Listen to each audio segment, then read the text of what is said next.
Urban company ನೀವೆಲ್ಲರೂ ಇದ್ರ ಬಗ್ಗೆ ಕೇಳೇ ಇರ್ತೀರಾ. ಸೆಪ್ಟೆಂಬರ್ 10ರಂದು ತನ್ನ IPOನ ಓಪನ್ ಮಾಡ್ತಿದೆ. ಈ IPO ಸೈಜ್ ನ ನೀವು ನೋಡೋದಾದ್ರೆ ಬರೋಬ್ಬರಿ 1900 ಕೋಟಿ ರೂಪಾಯಿಗಳು. ಹೌದು, ಇದರಲ್ಲಿ 472 ಕೋಟಿ ರೂಪಾಯಿಗಳು ಏನಿದೆ ಇದನ್ನ ಫ್ರೆಶ್ ಇಶ್ಯೂ ಮೂಲಕ ರೇಸ್ ಮಾಡಲಾಗುತ್ತೆ. ಇನ್ನು ಉಳಿದಿದ್ದು ಏನಿರುತ್ತೆ 1428 ಕ್ರೋರ್ಸ್ ರೂಪಾಯಿಗಳಿದೆ ಗೊತ್ತಾ. ಇದನ್ನ ಕಂಪನಿ ಏನ್ ಮಾಡ್ತಾರೆ, ಆಫರ್ ಫಾರ್ ಸೇಲ್ ಮೂಲಕ ರೇಸ್ ಮಾಡ್ತಾರೆ. ಇವತ್ತಿನ ವಿಡಿಯೋದಲ್ಲಿ ನಾವು ಅರ್ಬನ್ ಕಂಪನಿಯ ಒಂದು IPO ಏನಿದೆ ಇದ್ರ ಬಗ್ಗೆ ಸಂಪೂರ್ಣವಾಗಿ ಅನಲೈಸ್ ಮಾಡೋಣ. ಮೊದಲು ಕಂಪನಿಯ ಒಂದು IPO ಡೀಟೇಲ್ಸ್ ಏನಿದೆ ಅಂತ ನೋಡ್ಕೊಂಬರೋಣ. ಅದಾದ್ಮೇಲೆ ಕಂಪನಿಯ ಒಂದು ಫೈನಾನ್ಷಿಯಲ್ ಪರ್ಫಾರ್ಮೆನ್ಸ್ ಯಾವ ರೀತಿ ಇದೆ ಅಂತಾನು ಕೂಡ ಅರ್ಥ ಮಾಡ್ಕೊಳ್ಬೇಕು. ಇದೆಲ್ಲದರ ಜೊತೆಗೆ ಕಂಪನಿಯ ಒಂದು ಆಪರೇಷನ್ಸ್ ಬಗ್ಗೆನೂ ಕೂಡ ತಿಳ್ಕೊಳ್ಳೋಣ. ಇನ್ನು ವಿಡಿಯೋ ಕೊನೆಯಲ್ಲಿ ಈ ಕಂಪನಿ ಎದುರಿಸ್ತಿರೋ ಕೆಲವು ಚಾಲೆಂಜಸ್ ಗಳು ಏನು ಅನ್ನೋದ್ರ ಬಗ್ಗೆನೂ ಕೂಡ ಮಾತಾಡೋಣ. ಹಾಗಿದ್ರೆ ಬನ್ನಿ ಇವತ್ತಿನ ಕಾರ್ಯಕ್ರಮವನ್ನ ಶುರು ಮಾಡೋಣ. ಮೊದಲಿಗೆ ಅರ್ಬನ್ ಕಂಪನಿಯ IPO ಡೀಟೇಲ್ಸ್ ಬಗ್ಗೆ ಮಾತಾಡೋಣ. ನಾನು ಆಗ್ಲೇ ಹೇಳ್ದ ಹಾಗೆ 1900 ಕೋಟಿ ರೂಪಾಯಿಗಳೇನಿದೆ ಇದನ್ನ ಫಂಡ್ ರೇಸ್ ನಲ್ಲಿ 472 ಕೋಟಿ ರೂಪಾಯಿಗಳನ್ನ ಫ್ರೆಶ್ ಇಶ್ಯೂ ಅಂತಿರುತ್ತೆ ಗೊತ್ತಾ, ಆ ರೀತಿ ಇಟ್ಕೊಂಡಿರ್ತಾರೆ. ಈ ಹಣ ಏನ್ ಮಾಡ್ತಾರೆ, ನೇರವಾಗಿ ಕಂಪನಿಗೆ ಹೋಗೋ ತರ ಮಾಡ್ತಾರೆ. ಮತ್ತೆ ಕಂಪನಿನೂ ಕೂಡ ಆಪರೇಷನ್ಸ್ ಗಳಲ್ಲಿ ಬಳಸಲಾಗ್ತಿರುತ್ತೆ.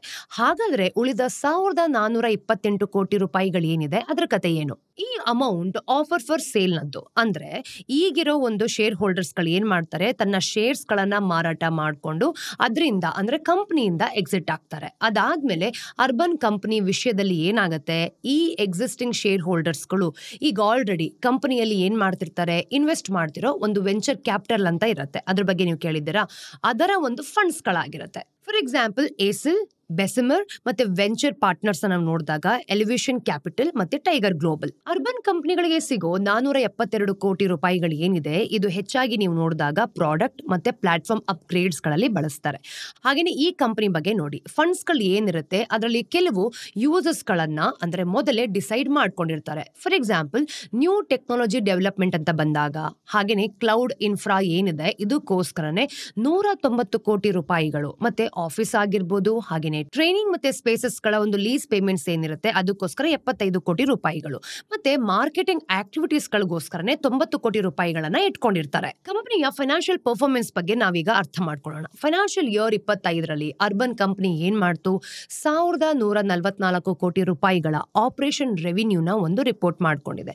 ಇದು ಕಂಪನಿಯ ಅಂದ್ರೆ ಫೈನಾನ್ಷಿಯಲ್ ಇಯರ್ 26ರ 828 ಕೋಟಿ ರೂಪಾಯಿಗಳಿಗಿಂತ 38.2% ಜಾಸ್ತಿ. ಇನ್ನು ಕಂಪನಿಯ ಫೈನಾನ್ಷಿಯಲ್ ಇಯರ್ 24ರಲ್ಲಿ ನೀವು ನೋಡೋದಾದ್ರೆ ಈ ರೆವಿನ್ಯೂ ಏನಿತ್ತು ಗೊತ್ತಾ, ಇದು ಫೈನಾನ್ಷಿಯಲ್ ಇಯರ್ 23ರ ಅಂದ್ರೆ 636 ಕೋಟಿ ರೂಪಾಯಿಗಳಿಗಿಂತ 30.2% ಜಾಸ್ತಿ ಇತ್ತು. ಆದ್ರೆ ಕಂಪನಿಯ ರೆವಿನ್ಯೂ ನೀವು ನೋಡಿದಾಗ ಒಂದು ಗ್ರೋತ್ ಟ್ರೆಂಡ್ ಅನ್ನ ಫಾಲೋ ಮಾಡ್ತಿದೆ. ಕಂಪನಿಯ ನೆಟ್ ಪ್ರಾಫಿಟ್ಸ್ ನ ನೀವು ನೋಡಿದಾಗ ಇಂಪ್ರೂವ್ಮೆಂಟ್ ಆಗಿದೆ ಅಂತ ಗೊತ್ತಾಗುತ್ತೆ. ಫೈನಾನ್ಷಿಯಲ್ ಇಯರ್ 25ರಲ್ಲಿ ಏನಾಯ್ತು, ಕಂಪನಿ 239.7 ಕ್ರೋರ್ಸ್ ರೂಪಾಯಿಗಳ ಒಂದು ನೆಟ್ ಪ್ರಾಫಿಟ್ ಅನ್ನ ರಿಪೋರ್ಟ್ ಮಾಡ್ಕೊಂಡಿದೆ. ಇದು ಫೈನಾನ್ಷಿಯಲ್ ಇಯರ್ 2024ರ 92.7 ಕ್ರೋರ್ಸ್ ರೂಪಾಯಿಗಳ ಒಂದು ಲಾಸ್ ಏನಾಯ್ತು ಅದಕ್ಕಿಂತ ಸಾಕಷ್ಟು ದೊಡ್ಡ ಇಂಪ್ರೂವ್ಮೆಂಟ್.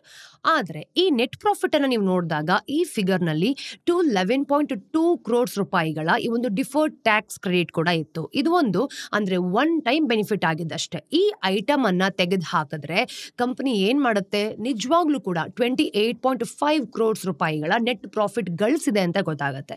ಅಂದ್ರೆ ಈ ಸಿನಾರಿಯೋ ಇಂದ ಅರ್ಥ ಆಗೋದೇನು, ಈ ಕಂಪನಿಯ ಒಂದು ಆಕ್ಚುಯಲ್ ಪ್ರಾಫಿಟ್ ಅಷ್ಟೇನು ಜಾಸ್ತಿ ಇಲ್ಲದೆ ಇದ್ರೂ ಕೂಡ ಕಂಪನಿ ಕನಿಷ್ಠ ಪಕ್ಷ ಅಂದ್ರೆ ಪ್ರಾಫಿಟ್ ಮೇಕಿಂಗ್ ಅಲ್ಲಿದೆ ಅಂತ ಗೊತ್ತಾಗುತ್ತೆ. ಕಂಪನಿ ತನ್ನ ಎಕ್ಸ್ಪೆನ್ಸಸ್ ಗಳನ್ನ ಕಟ್ ಮಾಡಿದೆ. ಹೌದು, ಈ ಕಾಸ್ಟ್ ಕಟಿಂಗ್ ನಿಂದಾನೆ ಅಂದ್ರೆ ಟೋಟಲ್ ಎಕ್ಸ್ಪೆನ್ಸಸ್ ನೀವು ನೋಡಿದಾಗ 19.86% ಹೆಚ್ಚಾದ್ರೆ ಕಂಪನಿಯ ಒಂದು ರೆವಿನ್ಯೂ ಸುಮಾರು 38% ಹೆಚ್ಚಾಗಿದೆ. ಈ ಕಾಸ್ಟ್ ಕಟಿಂಗ್ ನಲ್ಲಿ ಎಂಪ್ಲಾಯಿ ಬೆನಿಫಿಟ್ ಎಕ್ಸ್ಪೆನ್ಸಸ್ ಗಳು ಕೂಡ ಸೇರ್ಕೊಂಡಿದೆ. ಈ ಒಂದು ಸೆಗ್ಮೆಂಟ್ ನೀವು ನೋಡಿದಾಗ ಒಂದು ಇಂಟ್ರೆಸ್ಟಿಂಗ್ ಟ್ರೆಂಡ್ ಕೂಡ ಕಾಣ್ತಾ ಇದೆ ನೋಡಿ. ಕಂಪನಿಯ over all employee benefit expenses ನ ಅಮೌಂಟ್ ಅಷ್ಟೇನು ಬದಲಾಗ್ತಿಲ್ಲ. ಆದ್ರೆ ಕಂಪನಿಯನ್ನ ನೀವು ನೋಡಿದಾಗ ತನ್ನ ಎಂಪ್ಲಾಯೀಸ್ ಗಳಿಗೆ ಮೊದಲಿಗಿಂತ ಕಡಿಮೆ ಸ್ಯಾಲರೀಸ್ ಗಳನ್ನ ಮತ್ತೆ ವೇಜಸ್ ಗಳನ್ನ ಪೇ ಮಾಡ್ತಿದ್ದಾರೆ ಅಂತ ಗೊತ್ತಾಗತ್ತೆ. ಇಲ್ಲಿ ಇಂಟ್ರೆಸ್ಟಿಂಗ್ ವಿಷಯ ಏನ್ ಗೊತ್ತಾ, ಅಂದ್ರೆ ಈ ಕಂಪನಿ ಸ್ಯಾಲರೀಸ್ ಮತ್ತೆ ವೇಜಸ್ ನ ಎಕ್ಸ್ಪೆನ್ಸಸ್ ಕಡಿಮೆ ಮಾಡ್ತಿದ್ರು ಕೂಡ ಹಾಗೇನೆ ಈ ಒಂದು ಶೇರ್ ಬೇಸ್ಡ್ ಅಂತ ಏನ್ ಹೇಳ್ತೀವಿ ಅದರ ಒಂದು ಪೇಮೆಂಟ್ ಎಕ್ಸ್ಪೆನ್ಸಸ್ ಹೆಚ್ಚಾಗಿದೆ ಅಂತ ಗೊತ್ತಾಗತ್ತೆ. ಟೋಟಲಿ ಅಂದ್ರೆ ಕಂಪನಿ ಏನ್ ಮಾಡ್ತಿದೆ, ವೇಜಸ್ ಮತ್ತೆ ಸ್ಯಾಲರೀಸ್ ನ ಕಡಿಮೆ ಏನೋ ಮಾಡ್ತಿದೆ, ತನ್ನ ಒಂದು ಕ್ಯಾಶ್ ಎಕ್ಸ್ಪೆನ್ಸಸ್ ಕಡಿಮೆ ಇದೆ ಅಂತಾನೂ ಕೂಡ ತೋರಿಸ್ತಿದೆ. ಆದ್ರೆ ಈ ಒಂದು ಶೇರ್ಡ್ ಬೇಸ್ಡ್ ಪೇಮೆಂಟ್ಸ್ ಏನಿದೆ ಇದ್ರ ಮೂಲಕ ತನ್ನ ವರ್ಕರ್ಸ್ ಗಳು ಯಾರೆಲ್ಲ ಇರ್ತಾರೆ ಅವ್ರಗಳಿಗೆ ಎಲ್ಲೋ ಒಂದ್ ಕಡೆ ಕಾಂಪನ್ಸೇಟ್ ಮಾಡ್ತಾ ಇದ್ದಾರೆ. ಹಾಗಿದ್ರೆ ಇದರ ಪರಿಣಾಮ ಏನು? ಅನೇಕ ಬಾರಿ ಕಂಪನಿಗಳು ಏನ್ ಮಾಡತ್ತೆ, ತನ್ನ ಎಂಪ್ಲಾಯೀಸ್ ಗಳಿಗೆ ಸ್ಟಾಕ್ ಆಪ್ಷನ್ಸ್ ಮೂಲಕ ಕಾಂಪನ್ಸೇಟ್ ಮಾಡ್ತಾರೆ. ಇದರಿಂದ ಕಂಪನಿಗಳು ಕೂಡ ಒಂದು ಇಂಟ್ರೆಸ್ಟಿಂಗ್ ವಿಷಯನ ಕಲ್ತ್ಕೊಳ್ಬಹುದು. ಇಲ್ಲಿಂದ ಅರ್ಥ ಆಗೋದು ಏನ್ ಗೊತ್ತಾ, ಈಗ ಡೆಪ್ರಿಸಿಯೇಷನ್ ಅಂತ ಏನ್ ಹೇಳ್ತೀವಿ, ಅದು ಎಂಪ್ಲಾಯೀಸ್ಗೆ ಕೊಡೋ ಒಂದು ಸ್ಟಾಕ್ ಆಪ್ಷನ್ಸ್ ಕೂಡ ಈ ಒಂದು ನಾನ್ ಕ್ಯಾಶ್ ಎಕ್ಸ್ಪೆನ್ಸಸ್ ಆಗಿರತ್ತೆ ಅಂತ.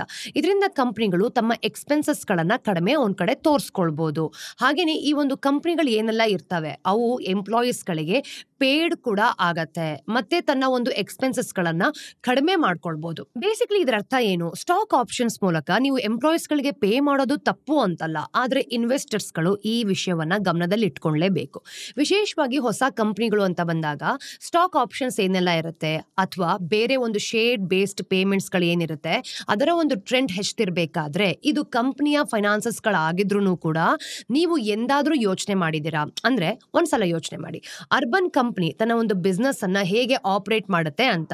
ಇದು ಪ್ರತಿಯೊಂದನ್ನು ಕೂಡ ಬೇರೆ ಬೇರೆ ಸೆಗ್ಮೆಂಟ್ ಇರುತ್ತೆ. ಅಂದ್ರೆ ಸ್ಟಾಕ್ ಆಪ್ಷನ್ಸ್ ಇಂದ ಪೇ ಮಾಡ್ಬೇಕಾ ಅಥವಾ ರೆವಿನ್ಯೂ ಇಂದ ಪೇ ಮಾಡ್ಬೇಕಾ ಅಂತ. ಈಗ ಈ ಪ್ರಶ್ನೆಗೆ ಇಲ್ಲಿ ಉತ್ತರ ಸಿಗತ್ತೆ ನೋಡಿ. ಬೇಸಿಕಲಿ ಅರ್ಬನ್ ಕಂಪನಿ ಭಾರತದ ಅತಿ ದೊಡ್ಡ ಈ ಒಂದು ಹೋಮ್ ಸರ್ವಿಸ್ ಮಾರ್ಕೆಟ್ ಪ್ಲೇಸ್ ಆಗಿದೆ ಅಲ್ವಾ. ಇನ್ನು ಕಂಪನಿಯನ್ನ ನಾವು ನೋಡಿದಾಗ ಭಾರತದ ಫ್ರಾಗ್ಮೆಂಟೆಡ್ ಹೋಮ್ ಸರ್ವಿಸ್ ಮಾರ್ಕೆಟ್ ಅನ್ನ ಒಂದು ಪ್ಲಾಟ್ಫಾರ್ಮ್ ಅಲ್ಲಿ ಕನ್ಸಾಲಿಡೇಟೆಡ್ ಮಾಡಿಕೊಂಡು ತನ್ನದೇ ಆದ ಒಂದು ನೀಶ್ ಸೆಗ್ಮೆಂಟ್ ಅನ್ನ ಕ್ರಿಯೇಟ್ ಮಾಡ್ಕೊಂಡಿದೆ. ಅಂದ್ರೆ ಇಲ್ಲಿ ಅರ್ಥ ಆಗೋದೇನ್ ಗೊತ್ತಾ, ಈ ಒಂದು ಕಂಪನಿ ಕಟ್ಕೊಂಡಿರೋ ಗೂಡ್ ನಲ್ಲಿ ಅಂದ್ರೆ ಆಪರೇಟ್ ಮಾಡೋದ್ರ ಬದಲು ವರ್ಕರ್ಸ್ ಗಳ ಸಹಾಯ ಮಾಡ್ಕೊಳ್ತಿರ್ತಾರೆ ಅಂತ. ಅರ್ಬನ್ ಕಂಪನಿ 2025ರಲ್ಲಿ ಸುಮಾರು 48,000 ಅಂದ್ರೆ ಮಂತ್ಲಿ ಆಕ್ಟಿವ್ ಸರ್ವಿಸ್ ಪ್ರೊಫೆಷನಲ್ಸ್ ಗಳನ್ನ ಇಟ್ಕೊಂಡಿತ್ತು. ಇವರು ಕಂಪನಿಯ ಒಂದು ಎಂಪ್ಲಾಯೀಸ್ ಗಳು ಖಂಡಿತವಾಗ್ಲೂ ಆಗಿರ್ಲಿಲ್ಲ. ಆದ್ರೆ ಅರ್ಬನ್ ಕಂಪನಿ ಇವರನ್ನ ಏನ್ ಮಾಡ್ತಿದ್ರು, ಪಾರ್ಟ್ನರ್ಸ್ ಅಂತ ಕರೀತಾ ಇದ್ರು.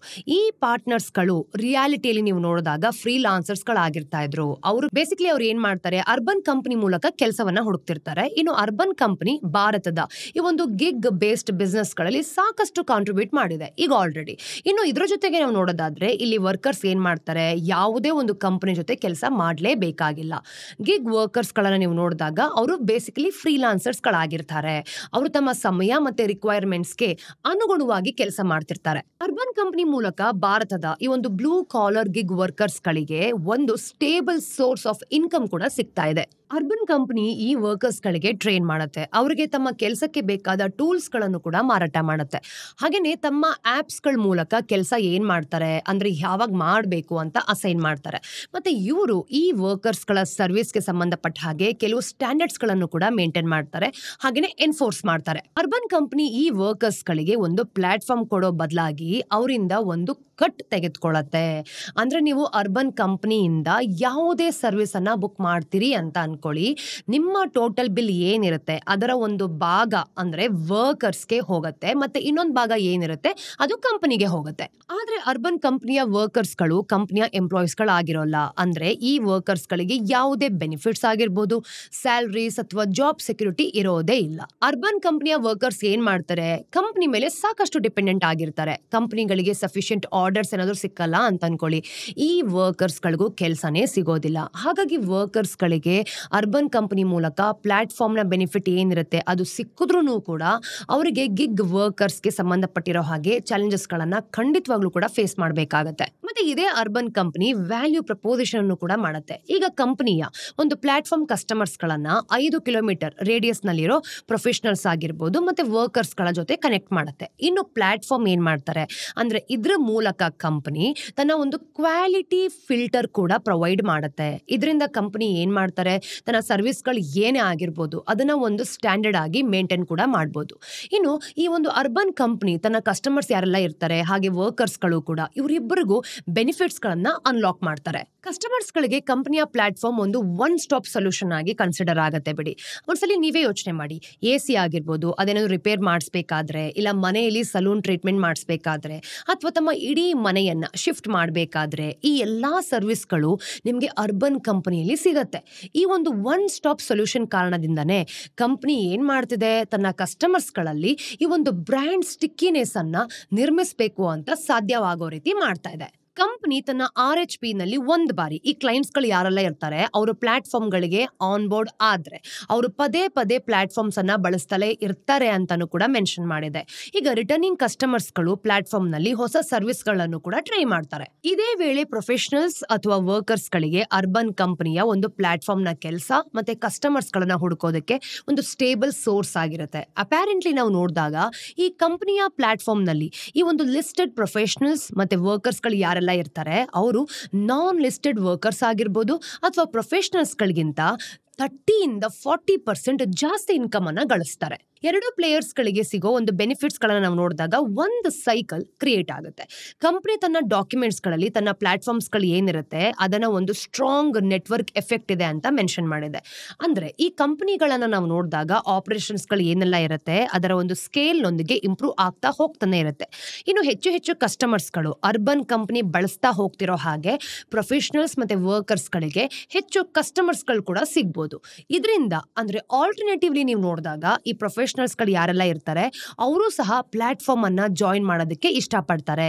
ಇದರಿಂದ ಕಸ್ಟಮರ್ಸ್ ಗಳಿಗೆ ವೆರೈಟಿ ಆದ ಬೆನಿಫಿಟ್ ಸಿಗತ್ತೆ ಮತ್ತೆ ಅವರು ಕೂಡ ಪ್ಲಾಟ್ಫಾರ್ಮ್ ಅನ್ನ ಇನ್ನಷ್ಟು ಬಳಸೋದಕ್ಕೆ ಶುರು ಮಾಡ್ತಾರೆ. ಆದ್ರೆ ಈ ಬಿಸ್ನೆಸ್ ಮಾಡೆಲ್ ಅನ್ನ ಮೇಂಟೈನ್ ಮಾಡೋದಕ್ಕೆ ಗಿಗ್ ವರ್ಕರ್ಸ್ ಗಳ ಒಂದು ಸ್ಟಡಿ ಸಪ್ಲೈ ಅನ್ನು ಕೂಡ ಮೇಂಟೈನ್ ಮಾಡಬೇಕು.